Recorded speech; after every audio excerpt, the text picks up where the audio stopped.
This episode of Girl Influence Power is brought to you by Collectin. Shop or run the world's tiniest boutiques with Collectin. Welcome to Girl Influence Powered Podcast. I'm your host, Nadia Lee, entrepreneur, jewelry designer, CEO, co-founder of Collectin, the social plus shopping app that is your new platform for fashion.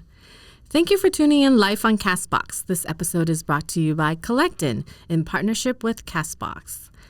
Ladies, have you ever been caught trying to find the perfect gift for that girl who has everything?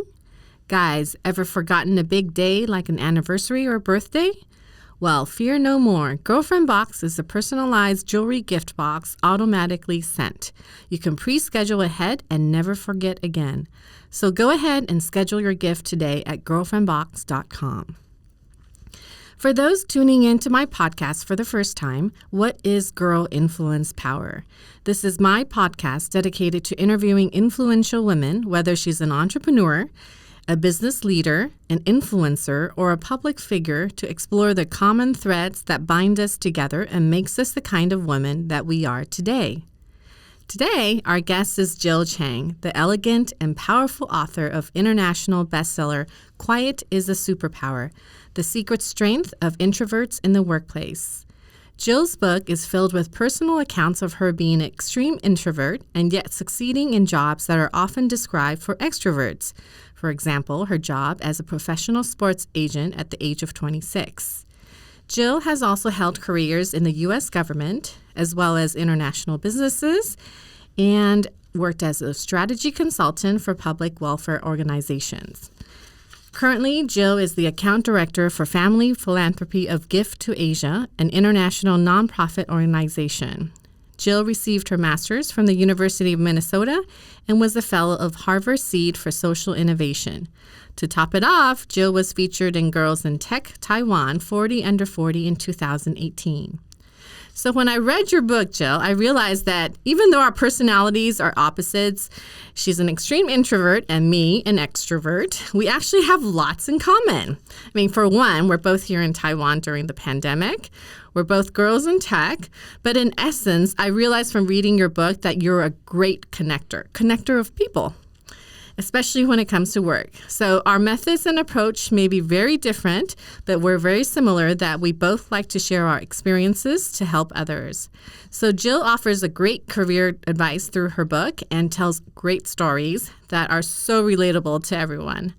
So here in Taiwan, Jill is a bit of a celebrity author, and she's been referred to as the Susan Cain of Asia. Her book, Quiet Is A Superpower, was a #1 bestseller and stayed among the top 10 bestsellers in Taiwan for 20 weeks. Welcome to our podcast, Jill.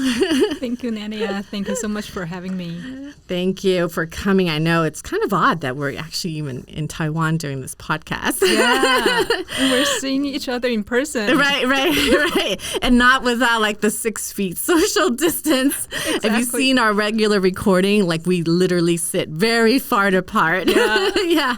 But you know what? Taiwan did a really great job because I was really quarantined for 14 days and they were serious about the quarantine. How was it? How did it feel like? Oh, it was really hard. Yeah, but I did have one achievement. I finished the Mario game on the Nintendo Switch, like from Good level 1 for to the end.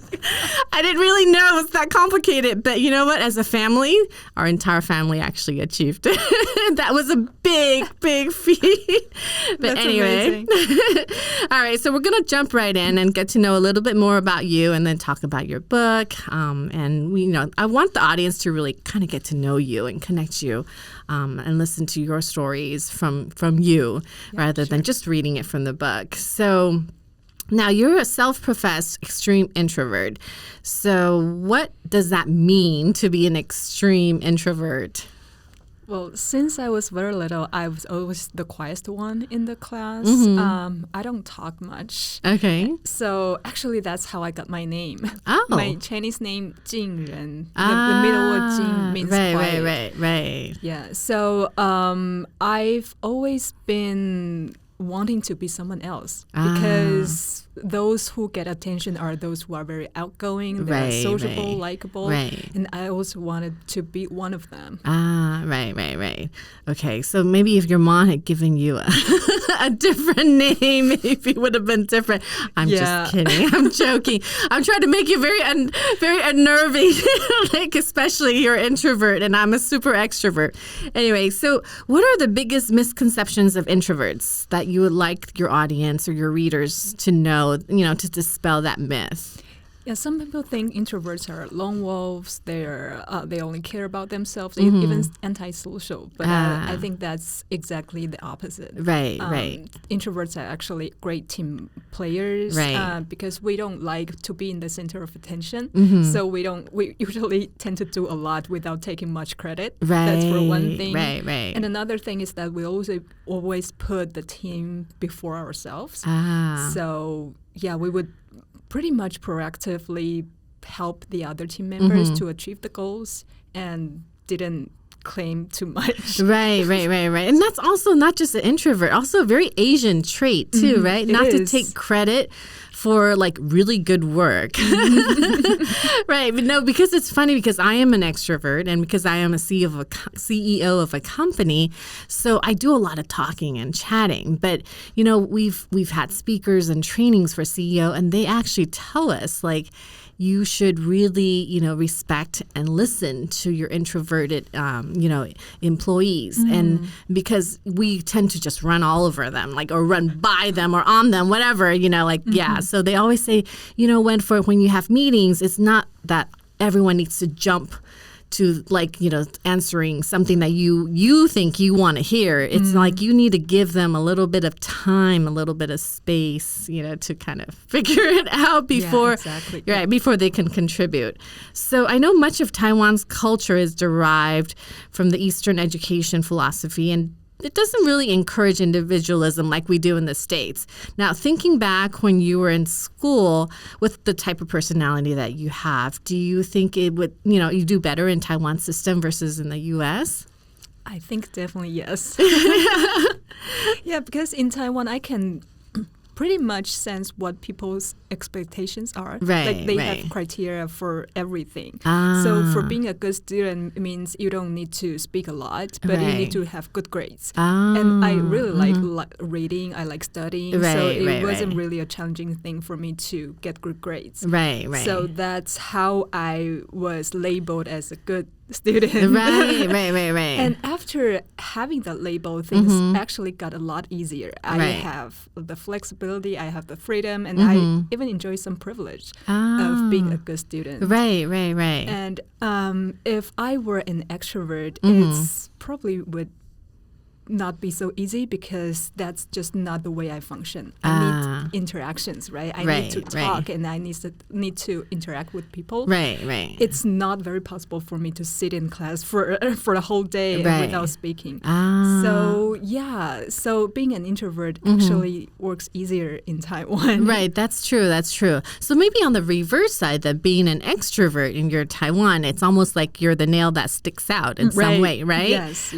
So they kind of so they would really hammer down on your outspokenness or maybe even creativity. Or do you think it matters? I think things are changing here because Taiwan, although we're in Asian country and we have this Asian culture, but a lot of times, especially in education, we are very westernized. People are starting to get encouraged of speak up and getting group discussions and getting on stage to make presentations. So it wasn't like this when I was little. That's true. That's great. So what were you like in school? I mean, were you top of the class, rebellious, athletic? I mean, give a little glimpse of your what it's like growing up as Jill. I was a friendly nerd. So I was quiet. I read a lot.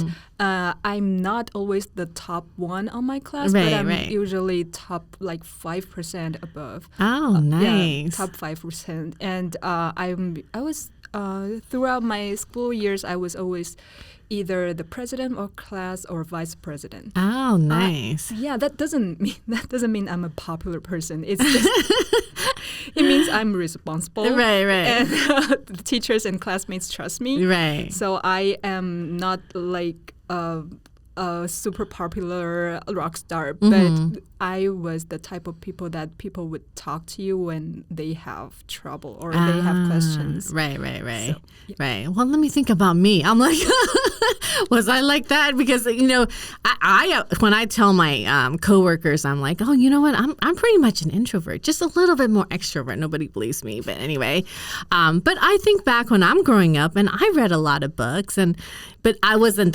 I'm not like quiet and reading the book. I'm like loud and I read like more books than the class required, but I made sure everyone knew about it. So it's a different type of, but you're right. There's so many different types of personalities. So it's kind of nice to get a glimpse of what it's like to be you growing up. Did you have any women role models? Not any specific ones. Like I kind of may create my role model with a combination of different people. Right. Oh, that's nice. Yeah. Whenever I see someone, or for example, see a friend, see someone I work with, or even someone on the street, that random person, I would be like, yeah, that girl's really cool. I want to be like her. So I kind of create my role model with all those random people. Right. Okay. So collectively, bits and pieces of what you like and what you think would make a whole role model, right? Yeah. I guess I always wanted to be someone that I'm not. So everyone who's not me, they're my role models. Okay. Well, that's very humble. It's very Asian. Wait, we don't want to create any stereotypes here. Now, because that is a stereotype of the Chinese culture, that girls are encouraged to be quiet, not to voice your opinions. Now, did you embrace that, or did you somehow resented that, even though you look to others and you want to be more like them? What's your feeling on that? Yeah, and let me clarify a little bit. I didn't want to turn somebody else because I want to be them. I did it because I very easily see the advantages of other people, and I want to pick it up. Oh, right. Okay. Yeah, so I want to learn that. Yes. And as a girl growing up in Taiwan, I didn't feel like I was always encouraged to shut up or be conservative about anything. Okay. My mom was a teacher, so she was actually very encouraging me to do whatever I like and choose the career path that I want. Oh, that's very important. So your mom is a very good role model. She is, yeah. And then you went to a top university in Taiwan to study sociologist. Was that a conscientious choice because you wanted to work in nonprofit? What made you decide? Not really. I chose that major only because I wanted to learn more about that area. Oh, I want to learn how a society changes, how a society forms its perspectives, etc. And I didn't really want to work in nonprofits till like mid of my career. Oh, okay. So it's a reversal. It is. Yeah. Oh, that's nice. Now, you made that bold choice to go all the way to Minnesota to study sports management, which is as far as you could get from Taipei, and also very extreme in terms of your personality, because when you think of sports management, you think of, like very extroverted agents, right? So what led you to this decision? I was a baseball fan since I was very little. So working for a professional baseball team has been my dream. It's like allowing you to be part of the game, not just understand watching the game, right? Right. So it's been my dream. And when I graduated from college, I was debating whether to find a major that's not very interesting, but guarantee a very promising future. Oh, I know one of those. Parents seems to encourage that quite a bit. Right. Or I should choose something that I'm really interested in, and I choose the latter. And fortunately, my parents are very supportive. They were like, okay, if that's something you want to learn, go ahead. So that's how I ended up studying sports management. Oh, wow. No, that's actually very different than most of my friends a lot of them are influenced by their parents, pushing them towards a career that they feel would make them good money, right? Doctors, engineers. Right, and stability. Yeah, because I personally come from a doctor family. My father's a doctor. And then when I told him that I wanted to start a business, he literally practically disowned me. Yeah. Oh, no. Oh, yeah, it was one of those. I see that. Yeah, I could totally see that.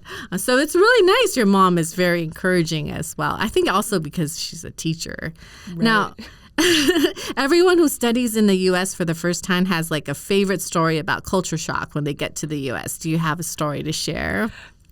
It's more like a common scenario because when you greet someone in the U.S., you need to be prepared to answer questions, right? Like, how are you doing? How was your weekend? How was your flight? But we don't do that in Taiwan. Oh, really? Yeah, we just started with hi, and then we start chatting, right? It's not like a question. Oh, right. And as an introvert, I need to prepare everything. So when I first got into the United States, I actually have a list of FAQs that people would ask me.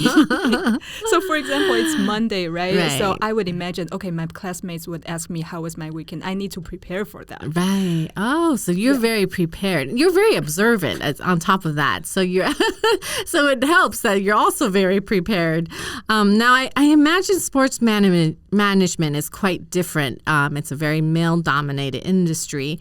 And you being a woman, an introvert, an outsider, what kind of adversities did you have to overcome? Yeah, there were so many because I was young. I was only 26 years old, and I was a yellow girl who's the only girl wherever I go to. So I remember there was one time when I took my player to Florida for the spring training. They were going to have a big discussion, but they decided to have that discussion in the male's locker room. Oh, which means I needed to stay outside under the Florida sun for 20 minutes. Oh, yeah, and they're having all those discussions in the locker room. So things like that are very common. And the people I talk to, people I work with, they are all like 30, 40 years older than me. They're male, and a lot of them are white. Do you feel like you got the respect? Because I tend to get a lot of that in the very beginning when I first started my company. Like, I don't get any respect from older, white gentlemen. Just because also as Asians, we look younger than what we, and to be a profession, they're not like, oh, wait, you are, Right. Yeah, you're working or you're in business or you actually have, education and authority. They don't really respect that. Did you run into anything like that? Yeah, pretty much every day. So every time I walk into a room or a negotiation, they'll be like, "Why are you doing here? Get your manager." And I was like, "I am the person in charge." Right. Oh, nice. Yeah. So, do they? I mean, is there like a story where like you totally turn them around or anything interesting to share? It wasn't really easy because baseball, especially player development, business in baseball, it's a relatively conservative environment, and they don't like outsiders. They don't like females. They don't like people like me. Right. So my job was to get the best for my clients in negotiations, right? So whenever I went to the room, I realized, okay, maybe my appearance isn't in my client's favor, and I need to change that. Otherwise, I wouldn't get the best deal of the day, right? So I talked to my manager. I said, my manager was a male and a person that's apparently very old, like older than me. Right. So I talked to him. I was like, I can take care of everything else, but during negotiations, can you be in the room and speak on behalf of the team so that they would listen to you and offer better deals? So that's how we worked. So you play it off one another. Well, that's nice. That's a good strategy.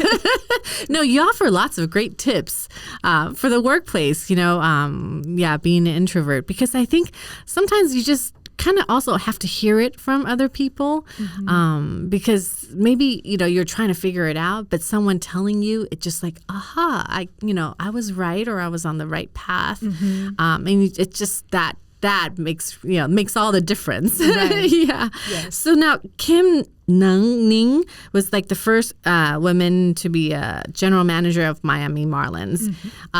What does that mean, given that you have a lot of knowledge about that industry? I'm so happy you brought this up.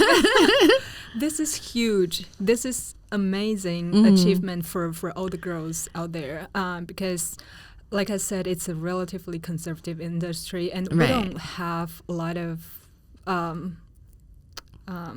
gender balance there. Right. Oh, that's true. Oh, yeah. Yeah, and I know she's been wanting this job for more than 10 years. Oh. She's very qualified, and she worked hard on this, and she's definitely one of the best deserved people in the position, but she didn't get a chance because she's not one of them. Right. Basically, it didn't fall. I mean, if it's not recently, because there's so much things going on about, women equality, women, being fair to different genders or different races, I think it would be a little bit harder or longer before she would be able to achieve that position, because unfortunately it is a culture filled with a lot of bias in the U.S. as well. Yeah, and she's a double minority. She's Asian and she's female. Right, so that's true. Incredible. Yeah, that's true. Now, your self-discovery as an introvert led you down this journey. So where or what was the turning point that you felt there was a need to dive deeper into this whole issue about introversion, to write the book, basically? Yeah, the turning point didn't come very early in my career. It was like mid of my career when I was around 30 years old, when I read Susan Cain's book, Quiet. Because before that, I always thought that I was too quiet and I would need to work harder to be like everybody else.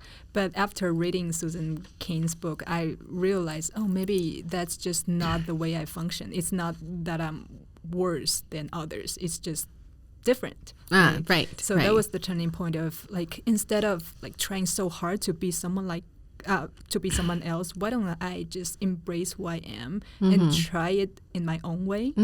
So after 30 years old, I started to try different things to make myself more comfortable when I'm achieving my goals. Nice. So let's talk about your position now. You're now the account director for a nonprofit. So tell us a little bit about your work and what does this involve, being an introvert, like a multinational organization? I mean, what does it take from you? So my job is mainly to work with high net worth individuals. I manage and monitor their grants from the U.S. to 23 countries across Asia. So I also work with our teams across 23 countries very closely. Okay. What is an introvert take on this? I would say because this job requires a lot of communication. And when it comes to communication, a lot of times it's about emotions and relationships. Right. And as an introvert, I know I'm better in building that one-on-one relationships instead of like making friends with 1,000 people during a night. That's true. Yeah. So this job, I think my advantage is really to build that and deepen that, cultivate that relationship with the donors. That's really helpful. So you work better like one-on-one. Right. So that you have more time with them to explain your positions. Yes. Okay. I remember reading an excerpt from your book where you were at a big conference and someone asked you about why they want to work with your organization rather than just going directly. Can you share that story? I thought that was amazingly funny. I don't want to tell it, so I like you to talk about it. Thank you. So that was actually one of the occasions I need to get on stage and make a speech about to introduce our services and products. And of course, we're pitching to potential donors. So there was one gentleman who's who had a poker face all the time, just staring at me when I was talking. And so after my speech ended, he raised his hand and asked, so if your cause is so important, why don't I just donate to them directly, right, instead of donating through you? So I thought about how should I answer this? What can be the best answer? Because that person is terrifying. Right. Oh, really? I wasn't really good about handling those kind of emotions. So instead of really expressing and explaining everything we do in more details, I decided to say, okay, so imagine you're a owner of a restaurant, right? And there's one day one of your guests come into your restaurant and ask for sour chicken. Sweet and sour chicken, right. Yeah. But he only pays for the chicken. Right. He wouldn't pay for the gas, the electricity, for the cook and everything. What would you say? Yeah. So the donor, he understood. He started smiling. Right. So that's how I answered his question without directly explaining the breakdowns or anything. Yeah. That's probably where you connected. You put him on a spot right back and threw it right back at him. Right. I would like to be there to see that. It's almost like a scene from a movie. So to be where you are today, what are some of the examples of the training you had to do for yourself to overcome your introverted personality? I think public speaking is definitely one of them. I realized later that speaking on stage is much easier than socializing or networking. Oh, I agree with you there. That's where my introversion is talking, because I can't do that either. Really? Yeah. Wow. Yeah. That's inspiring. That's really hard, actually. Yeah. Right. Yeah. And I always encourage people to get on stage because it's actually way easier than the socializing and networking one-on-one for the whole night. Right. So public speaking is definitely one thing. And another thing is really to know what you can do and what you cannot do. And try to embrace that true authenticity of yourself. That's true. No, I agree with you. Sometimes I go to these events, and when I'm a speaker, and then afterward, they have all these cocktails, talk to a party, and everybody wants to talk to you, and you're like, I'm with you there. I just want to go to my room and just want to hide. I'm like, I don't really want to network because I don't really know how to make small talk. I have a lot to say when I'm on stage. Right. Yeah. But then, when I get off, I feel like, what? Oh gosh, I just want to go in my room and rest and turn on TV. Exactly. And just watch and just relax. That's how you relax, right? And recharge. Right. So do you have a routine for doing the recharging or relaxing after a stressful day like that? Maybe just like what you said, just being alone in the room. Right. Do whatever I like, but being alone. Right, that's the important part. Right. Yeah, I actually binge watch on a lot of Netflix. I've actually, if the more stressful I am, the longer I watch the dramas. So I would need if it's a very stressful event, I would need a good 4 hours of just watching straight. So because everyone has their different way of recharging. I think it's really important that you mention that no, we're not weird. Right? We're not. Right. That's just how every person is different on how they handle the situation. Right. So before we talk about your writing, I'm always very amazed how authors can write and give a full working schedule on top of balancing family life. So what advice would you give for women out there who's looking to write and also, maybe balance life, career, family, and all of it? Because that's what they expect of women nowadays. Do it well in career and also balance everything else. Yeah, I wouldn't choose the word balance because it's all about choices. Right. It's all about prioritizing. It's impossible for us to be good at everything. That's true. That's very true. I think working women, especially working moms, things are a lot different and a lot difficult. Right. Take myself, for example. I wrote the book in 2 weeks. But that's fast. Yeah, I've heard advice like, okay, you need to make a routine of writing, like write 5 words every day or write 10 minutes every day. Right. But I just couldn't do that because my kids need me, right? That's true. Oh, yes. They need me every day. I couldn't do that. So I decided, okay, it was like 2 years ago during a Christmas break. I decided this is my writing time. Right. And I decided to devote the whole time into writing. Right. So what I really want to say is it's not what people say to you. It's like writing always starts with yourself. Right. You need to start thinking, and it doesn't matter how much time you have. It doesn't matter like what kind of writing strategies you have. It's more about what do you want to say and how much do you want to say it. And if that motivation is good enough and strong enough, I truly believe that you will find the time and find a way to put it down. That's true. That's very true. Like it's a choice. And if you want to, you'll do it. Exactly. That's very inspiring. Well, we're going to take a little quick break and we'll be back.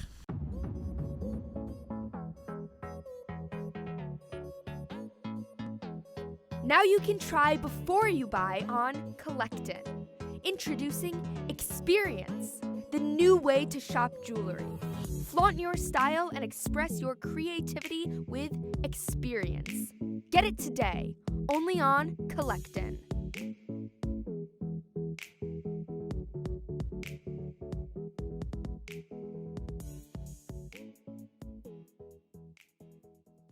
Okay, we're back with Jill Chang.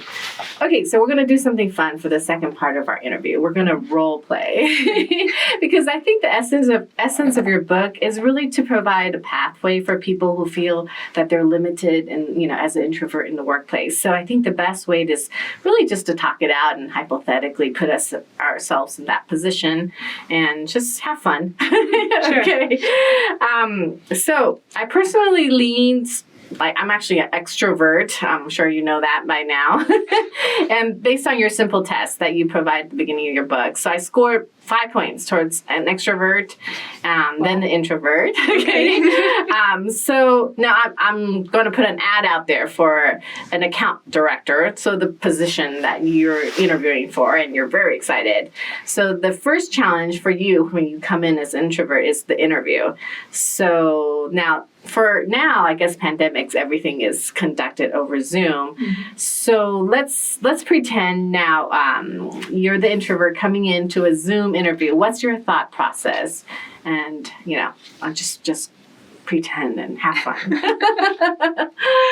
So I guess I would ask a lot of questions on my mind, like how many people are going to be there. It's a group interview or just me, and who's going to interview me, and what the person's position is, or what his or her expectations are. Right. Like I need a lot of the background information for me to process before the interview. So before the interview, you would actually then ask a series of questions that you would like answered so that you're well prepared for the interview. Yes. That's great. Yeah. Actually, a lot of people don't do that because I do go through a lot of interviews, interviewing people for jobs. And that's actually one thing I do appreciate because I feel like they're actually interested to find out more about the position. So it's great that you mentioned that. Now, my interview style is not too different from my podcast. So I usually have a standard set of questions and then I go off on a way tangent. Okay. Depending on the conversation, how I feel. So how do you prepare for a person like me who might throw you a curveball here and there? I would create a database on my own and list all the FAQs or the questions that I may encounter during interviews, and I would list all the potential answers to those questions. Oh, okay. That's how I prepare. Oh, okay. Well, that's good. Now, if you're say applying for this job and it's a sales job, and then this job you have to fly all over the world or all over the place for conferences, and you have to attend parties and all sorts of things that are not very attractive for an introvert. What kind of advice would you give them? give to the employers? Or to the interviewer, like, they say, hey, you know what, your job requires lots of flying, lots of talking, and you seem kind of like a quiet person. How are you going to deal with this? I mean, what would you say? I would probably list my past experience of how I succeeded in those occasions. Maybe not on cocktail parties, but I did it my own way. Right. Just to persuade them that of course, I know what my goals are, and I will achieve those goals with my own way. In your own style. Would you tell them, like, I don't feel comfortable in cocktail parties, or is that a no-no? Like, would you just kind of skip over it and just not talk about it? Like, for example, if it's a cocktail party and they go, I got to attend a lot of networking, social cocktail things. I would use the word strategy. I would say I know what I best at. I know what I cannot do. So I would definitely strategize my efforts and strategize my time to be more efficient. Okay. Now, pretend I show you around my office. It's completely open. It's actually very common, like an open office, no cubicle, no walls. People are shouting, across. And it's like a very high energy kind of day-to-day place, because I know in some way this kind of drains the energy out of you, right? Right. So what's going on through your mind when you're walking through an environment like this? But this is your ideal job and you love it and you want it. Right. Like what's going on in your mind? Like, how are you processing? My first job is exactly like this. Oh, really? So my first thought was, wow, this is so energetic and people must be very welcoming here. Right. And very friendly. Right. I was right. So yeah, but I would, when I was walking around the office, I would say, okay, is there a meeting room available, or where are the restrooms where I can hide from all those people? Right. Would you request like a desk on the side, or if possible? Yes. Right. And I would also schedule a meeting room for my own to concentrate. That's true. I think that's very important. It is. Yeah, I think I'm sure even for extroverts, I mean, if you're talking all day and it gets tiring too, and you really need to get some work done because at the end of the day, it is about the job and getting the job done. Yeah, of course. So now you're hired on the spot because you're just amazing, right? And then the first day at work, what is your ideal scenario as an introvert? I mean, what would you like to see happen? I would like to have a very friendly colleague of mine who offers to answer all my questions. Okay. Just one, or like many? One is good enough. Okay. One is good enough, who's like friendly enough to show me around, to answer things like how to use a coffee maker, or where can I get my office supplies. Those teeny things. That would be super helpful. Right. And would you be freaking out if someone asked you to go lunch, or would you prefer not to? I mean, because I think these are important for employers to know. Like, not all employees or everyone's treated the same. That, not everyone enjoys like a the big party for first day, right? So, do you prefer or not prefer to have like a group lunch, or? This is probably just me, but I do like, especially for the first week, I do like group lunches, but not like 50 people. Right. Maybe like 4 to 6 people. They will help me to get to know people in my workplace. That would be fantastic. Oh, that's right. So that's great. So yeah, it's not completely like, always by yourself, right? Okay, so that's great. Now you have an option nowadays, especially with the pandemic. You can work from home. You can work 100% at the office. You could do half and half. If it was up to you, what would you like to do? Definitely 100% work from home. You would have the discipline. Right. Yeah. Right, because you prepare, so it doesn't matter whether you're at the office or not. Right. So now, first week of the work, for example, and then there's 3 hours of major, like super long, grueling meeting. Now, as an extrovert, I love to have my team update me and discuss, like right away, right there. What does that mean to you? I mean, is that effective in terms of trying to work effectively with you, given your personality? Not really. It's not very effective because I tend to need time to absorb information before I can give a more thorough answer and better answer. So, like discussing on spot isn't the way I function the best. Right. And would you kind of say, you need to give me a little bit of time to think about this? Right. Yeah, I would usually, for example, I would say, can I get back to you by 5 p.m. today? Or can I schedule a time with you tomorrow morning just to discuss with you one-on-one? Right. So that's a better way to handle the situation. Yeah. Okay, so now during a meeting, for example, I pair you up with Bob from marketing, and he's the, classic, loud, extroverted marketing or sales guy, and he talks through the entire time and just doesn't give you any time to really get your word in. So is this kind of person even a good pairing, or you still have, if you're forced to work with him, how would you deal? I mean, what's your thoughts on that one?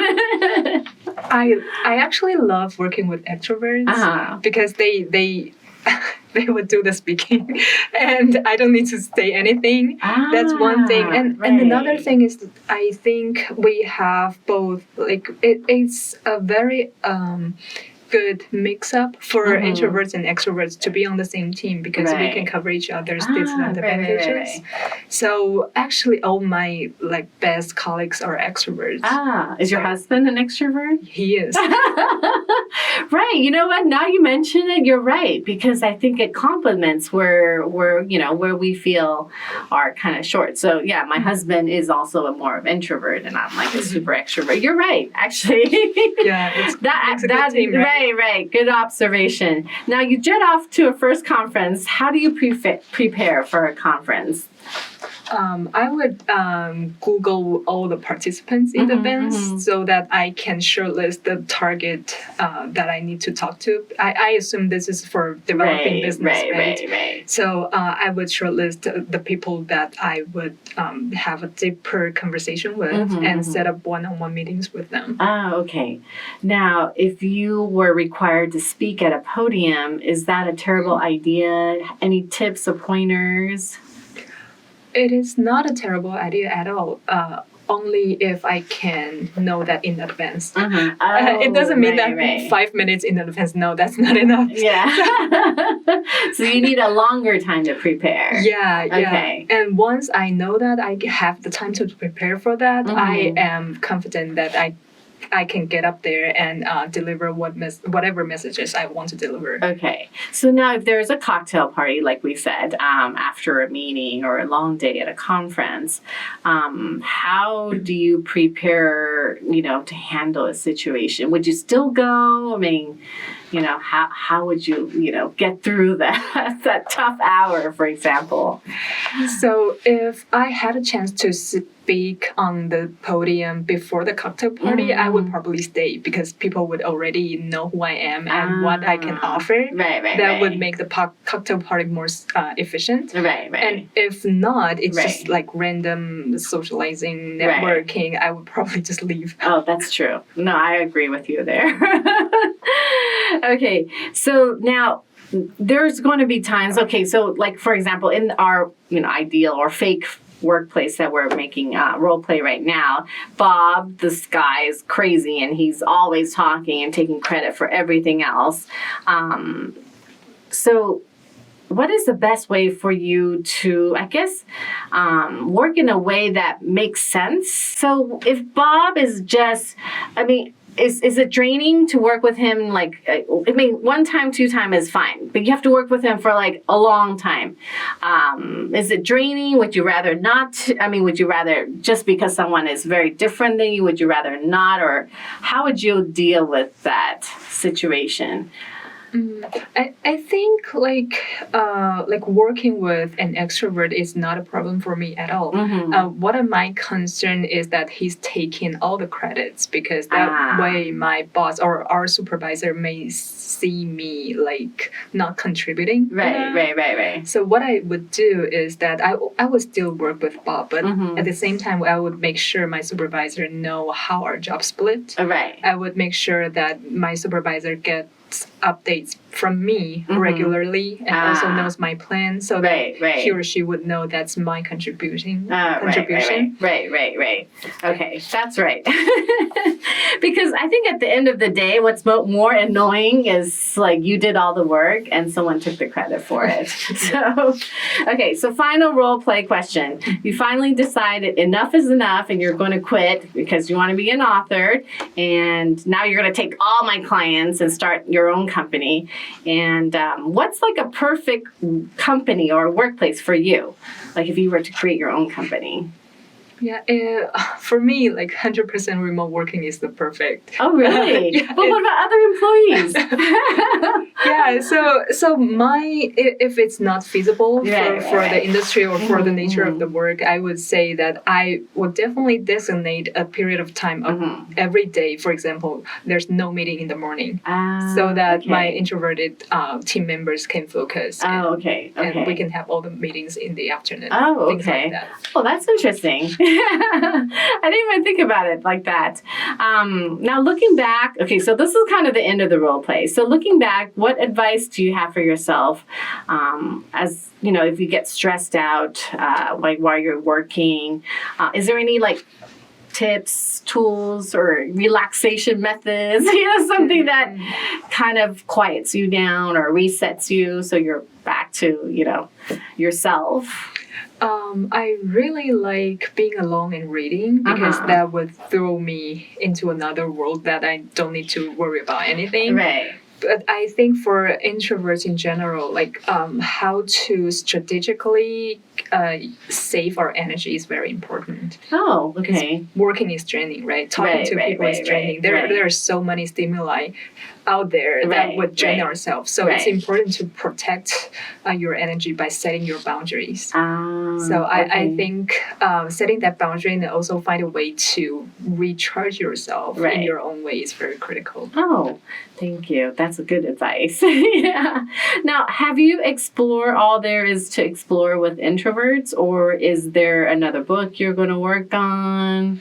I mean, what are your plans? Anything to share with us or with the audience? On the introvert books, I'm probably still far from the point I can say I've explored everything about introverts, but I need time to gather all those information and decide what I can contribute as an author and introvert. Oh, okay. So I actually just published my second book, but it's nothing to do with introverts. It's actually a children's book. Oh, nice.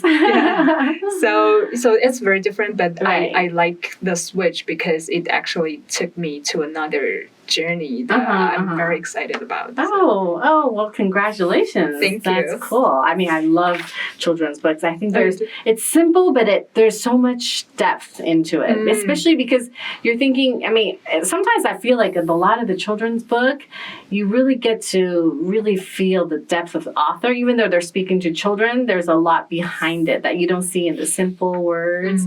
Yeah, so I think it's actually harder to write a children's book than to write like a full-on novel where you could use so much word to describe a situation, right? You got to do it in a very simple ways for a child to understand and really keep them focused and engaged and interested in the story. I think it's a skill and a talent. Thank you, Jill, for joining us today and sharing your amazing stories. Congratulations on your book, Quiet Is A Superpower, now translated and published in English and available in the U.S. on Amazon, Indie Books, Goodreads, Barnes & Noble, and don't forget to write an online review. Very important.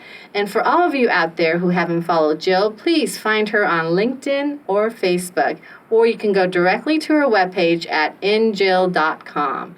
If you've enjoyed our podcast today, please subscribe to our podcast and check out our videos on our website, girlinfluencepower.com, or on Collectin's YouTube channel. Well, there you have it, Jill Chang. Thank you for tuning in today at Girl Influence Power, brought to you in partnership with Collectin and Castbox.